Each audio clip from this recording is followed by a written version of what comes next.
કોંગ્રેસના પ્રભારી મુકુલ વાસનિક અમદાવાદની મુલાકાતે લોકસભાની ચૂંટણી પછી પહેલી વખત મુકુલ વાસનિક અમદાવાદની મુલાકાતે તેમણે કહ્યું કે રાહુલ ગાંધીની ન્યાય યાત્રા સફળ રહી, મોદી મેજિક ચાલ્યું નથી, ગેનીબેનની જીત અમારા માટે સારી શરૂઆત।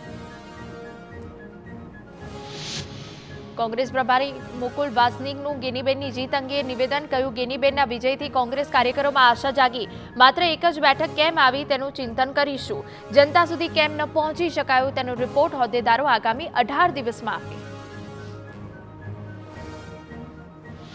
જામનગરમાં ગુનાખોરી ડામવા પોલીસે નાઇટ ટ્રાફિક ડ્રાઈવ, નિયમોનું ઉલ્લંઘન કરનાર સામે ટ્રાફિક પોલીસે ખાસ ઝુંબેશ હાથ ધરી, સ્ટંટબાજો અને સ્પીડમાં વાહન હંકારનારાઓ પર ખાસ કાર્યવાહી કરવામાં આવી।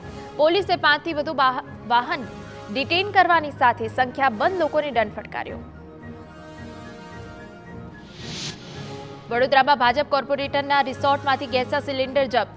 બંદી શાહના રિસોર્ટમાં રાંધણ ગેસના સિલિન્ડરનો કમર્શિયલ ઉપયોગ કરાતો હોવાથી કાર્યવાહી। પંચમહાલ પુરવઠા વિભાગે શિવરાજપુર ભાટ ખાતેના કેરીવાન રિસોર્ટમાંથી દરોડા પાડ્યા હતા। તંત્ર દ્વારા કુલ 32 ગેસ સિલિન્ડર જપ્ત કરાયા।